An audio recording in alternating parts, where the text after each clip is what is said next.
Headline News Jovem Pan.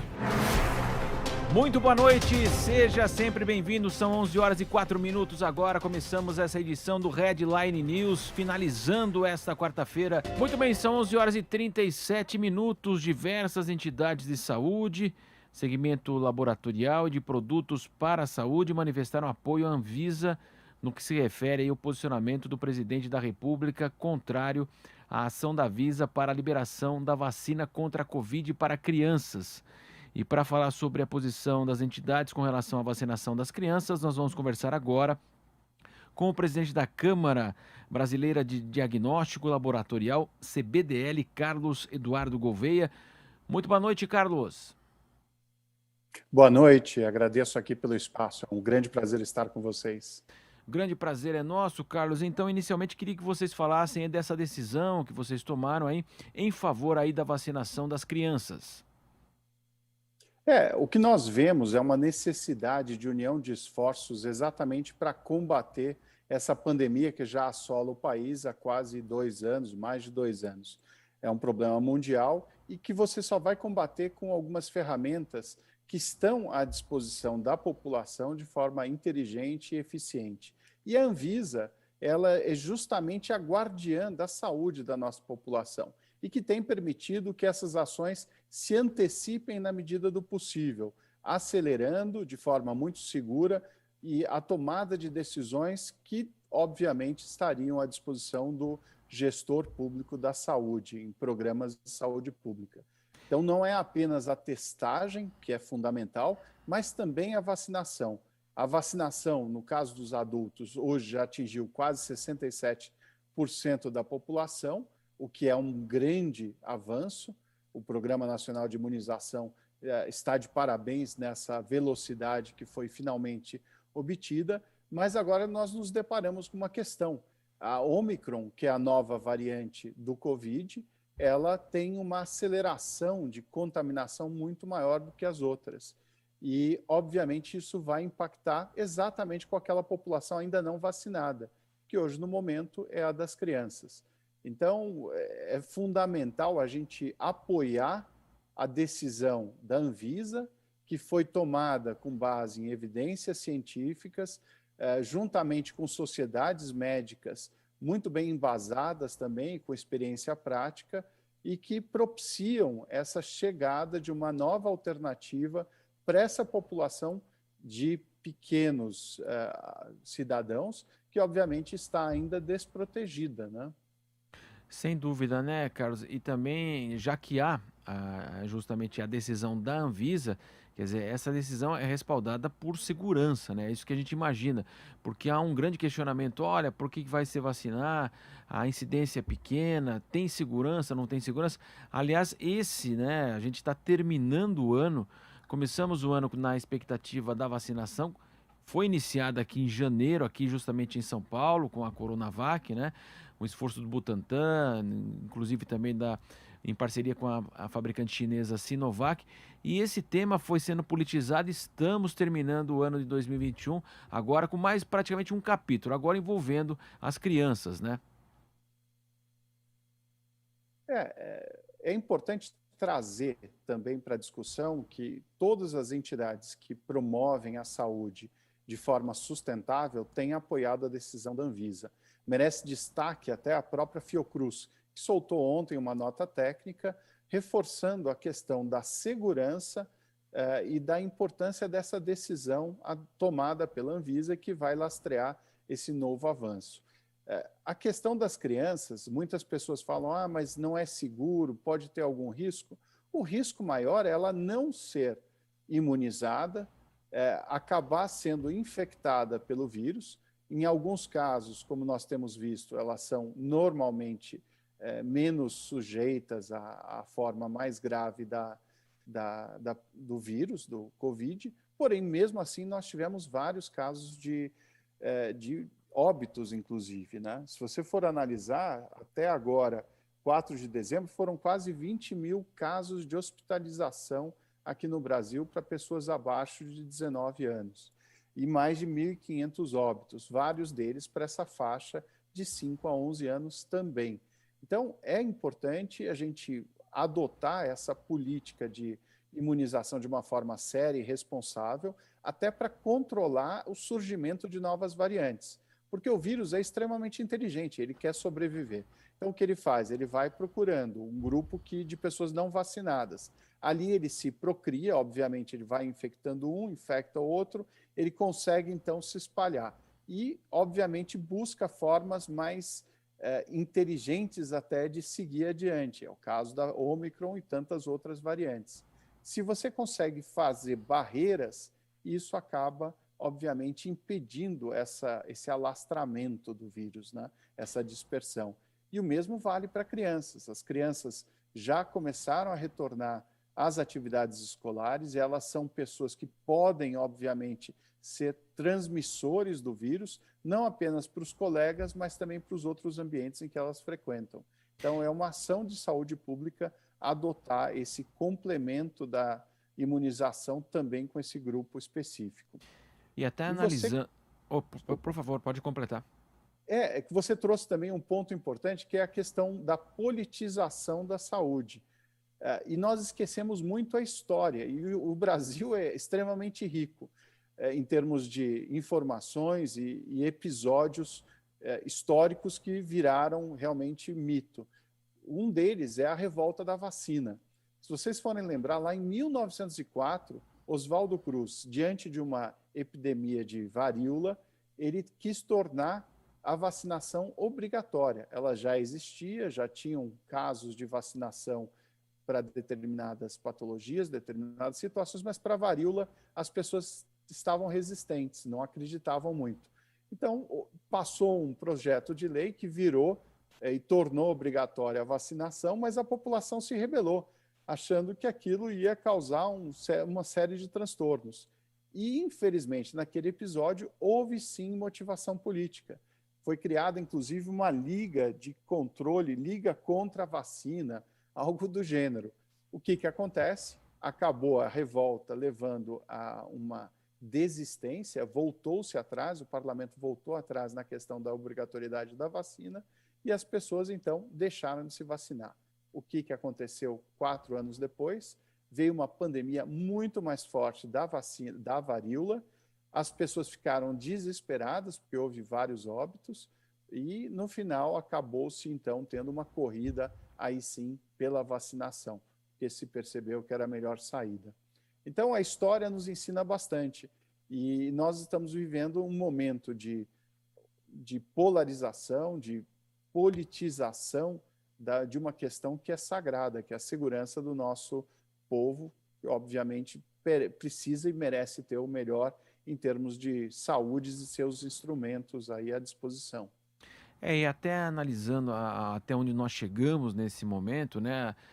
Esse avanço da vacinação, como você colocou, e São Paulo, inclusive aqui o estado, tem os níveis até mais elevados de todo o país e níveis até muitas vezes superiores a países desenvolvidos, né, que também têm seus problemas também.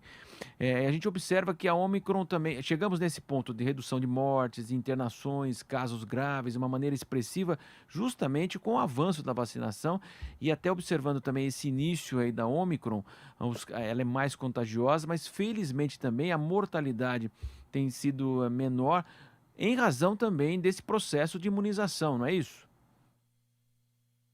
Sim, sim, com certeza.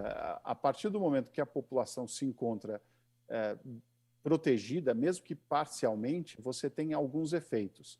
Cada pessoa, obviamente, tem uma resposta imunológica que pode variar de um para outro indivíduo, mas, no mínimo, ele vai atenuar o impacto daquela infecção. Então, ele pode, sim, se infectar, e nós temos visto o caso de pessoas vacinadas que se infectam, porém, apresentam uma resposta imunológica tal que aquela infecção não gera nenhum dano muito grave. Ela é atenuada. Em outros casos, simplesmente a pessoa, apesar de ter sido exposta ao vírus, ela acaba não se infectando.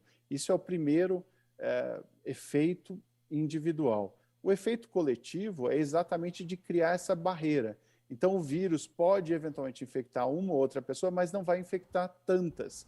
Então, ele acaba morrendo, ele acaba não se dispersando mais como aconteceria numa população não vacinada. E esse ponto ele é fundamental porque traz uma outra questão, que é o controle epidemiológico, o controle de como está sendo o comportamento dessa pandemia numa população. E aí a única grande ferramenta é a testagem. As pessoas vacinadas, principalmente agora no final de novembro, de outubro, novembro, já achavam que não precisariam se testar mais. E, na verdade, não é isso. A gente precisa continuar testando. Hoje nós temos, além do teste de biologia molecular, o PCR, o teste de antígeno, que é uma ferramenta muito simples e em 15, 20 minutos você tem uma resposta muito segura se você está ou não com o vírus e gerando ou não aquele antígeno, que é uma proteína que ele elimina.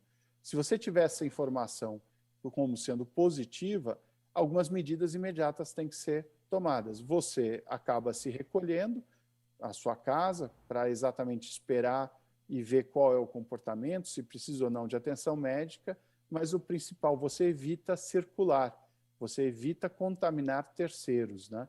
E, obviamente, teria que avisar os seus contatos para fazer um rastreamento também. Então, o teste ele é uma grande ferramenta do ponto de vista individual para dar informação para a pessoa. Do ponto de vista coletivo, para dar uma informação, que a gente fala de dado epidemiológico, para exatamente para o gestor de saúde pública, para ele sim adotar as medidas necessárias. Então, essa combinação do teste com a vacina, ela é perfeita trazer aí o melhor resultado no combate à pandemia. Carlos, você falou, né, das crianças. Infelizmente, nós tivemos aí uns setores mais atingidos, a educação, né? As crianças ficaram afastadas por um bom tempo. Daí toda aquela também a desigualdade brasileira, né? Famílias que possuem acesso aos computadores, telefones celulares, famílias que não tinham acesso nenhum, nenhuma conexão com a rede. Houve mais uma vez a exposição dessa grande desigualdade brasileira. E fica agora a expectativa de uma retomada, já tivemos aí ao longo de 2021 e para 2022, claro, muito mais firme, né? Então, no seu entender, é fundamental, então, que haja o início ainda em janeiro, o mais rápido possível. A gente imagina, já estamos aí na quarta-feira, nada deve mudar em relação até o final do ano, mas no início de janeiro, então, essa vacinação das crianças para um retorno seguro, de fato, às aulas em 2022. Com certeza, isso não é só a minha opinião. A própria nota técnica da Fiocruz menciona a importância fundamental da vacinação para tornar o ambiente escolar ainda mais seguro e não causar um dano ainda maior do que o que já foi causado para as nossas crianças. O impacto dessa ausência ao ambiente escolar, tanto em termos de aprendizagem quanto em termos de socialização, ele vai ser enorme. A gente não tem noção hoje de qual vai ser o custo dessa ausência do ambiente escolar, tanto para a questão da formação dessas crianças, quanto para o nosso país, né? Você tem um déficit aí de educação que vai trazer, de fato, um ônus muito grande. Então, é fundamental a vacinação o quanto antes para a preparação de um ambiente adequado e seguro na escola e evitar que as crianças sejam os agentes transmissores de novas variantes do vírus, que é a última coisa que a gente quer, ainda mais se a gente já contar com uma população quase que plenamente vacinada em meados do ano que vem, né? Tivemos então a decisão da Anvisa autorizando, então, certificando a vacina e a decisão do Ministério da Saúde de obrigar uma prescrição médica. Isso funciona quase como um bloqueio, Carlos? Na verdade, você tem alguns aspectos. O Programa Nacional de Imunização do Ministério da Saúde, por natureza, ele já prescinde, ele evita essa necessidade de uma prescrição. O que você pode ter em casos especiais em que a criança tenha, de forma conhecida pelos familiares, algum problema, algum tipo de possível alergia, reação, algum histórico de saúde que a impeça, aí sim é o caso dela, que já está em acompanhamento, ter uma indicação do médico para que ela não seja, então, imunizada. Mas isso é exceção da exceção. Agora, a maioria das crianças precisam e vão se beneficiar, sim, da vacinação, e isso é essencial, é um direito ao qual elas têm. Se você for exigir uma prescrição, infelizmente você está criando uma grande barreira para quem talvez mais precisasse, que são as crianças mais pobres que não têm acesso a uma consulta médica para exatamente pedir o passaporte ou a indicação para que ela seja vacinada. A gente estaria criando aí uma barreira social muito grande e que não faz o mínimo sentido na altura do campeonato. Sem dúvida, a realidade brasileira é muito diferente, né? O país desse tamanho é um país continental, então a gente não pode se basear aí para cidades mais desenvolvidas e ricas. Como você disse, né? O acesso à saúde é extremamente deficitário, então quanto mais você facilitar esse acesso a essa vacinação, seria a medida mais correta, então. Com certeza. E é importante avaliar que a própria Anvisa, ao fazer a análise dos estudos que já foram feitos em função dessa vacina que hoje está sendo liberada por ela, que é a da Pfizer, e das outras que serão no futuro próximo, ela usa vários elementos muito importantes, que são estudos com seus efeitos na prática, feitos às vezes no Brasil, mas com certeza feitos em vários outros países. E no caso da pandemia, algo que a nossa agência, a Anvisa, assim como outras, acabaram aprendendo e adotando, são figuras, por exemplo, de utilização de estudos já feitos em outros locais e de uma forma muito eficiente, compartilhando dados e acelerando a tomada de decisão. É a figura do reliance, que é exatamente você usar medidas confiáveis de outras agências como uma ferramenta também para tomada de decisão. Isso um ponto. Outro ponto que todo mundo já ouviu falar e até se discute, mas como é possível? Uma vacina normalmente leva 10 anos, 6 a 10 anos para ser liberada. Como que a gente tem agora, em menos de um ano, já a aprovação? Na verdade, o que se adotou também, de forma também muito inteligente, foi a análise em paralelo das diferentes fases. Fase pré-clínica, fase 1, 2, 3 e a fase 4, que já é a última fase. Então, você consegue fazer um estudo com todos os elementos muito bem avaliados e controlados e rodando em paralelo, de tal forma que você acelera aquela decisão que pode ser tomada mais adiante.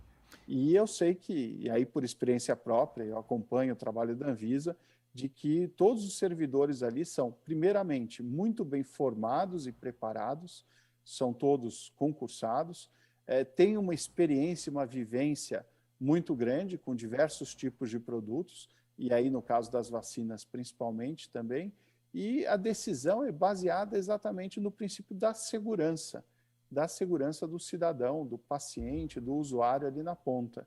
Então esse é o primeiro objetivo. E qualquer eventualidade, ela vai ser a primeira a levantar uma questão e rever a sua posição.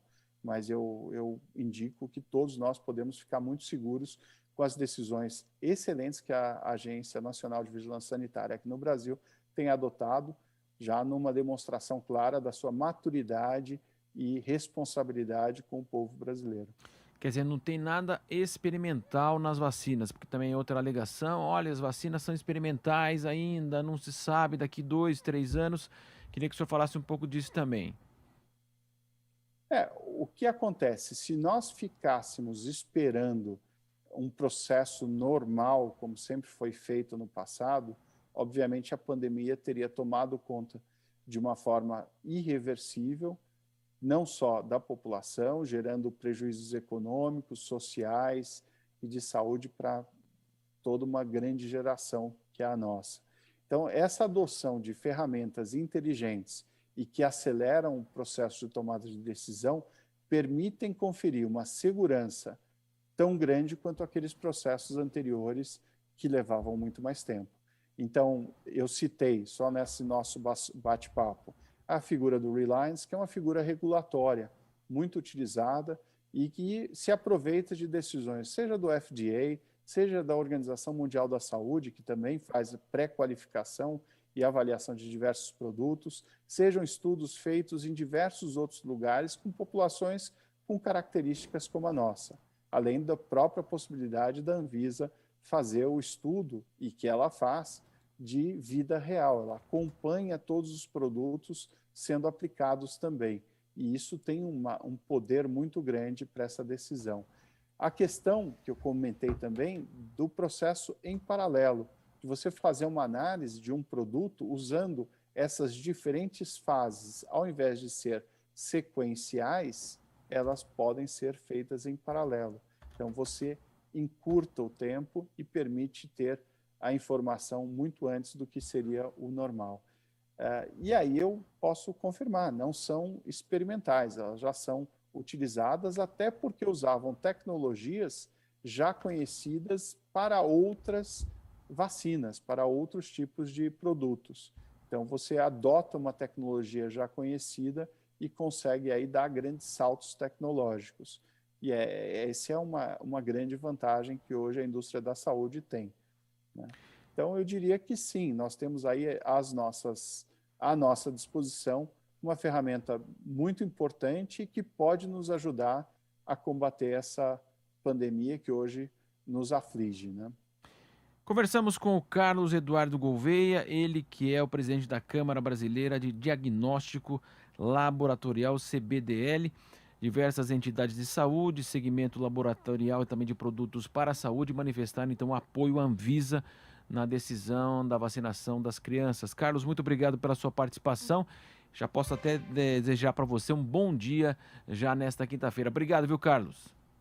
Obrigado, fico à disposição, parabéns pelo programa e vamos todos nos vacinarmos, porque de fato precisamos combater esse mal e nos prepararmos aí para o ano que vai se iniciar em breve. Muito obrigado. Sem dúvida, muito obrigado, Carlos Eduardo Gouveia. Nós vamos agora a um rápido intervalo e já voltamos aqui na programação da Jovem Pan.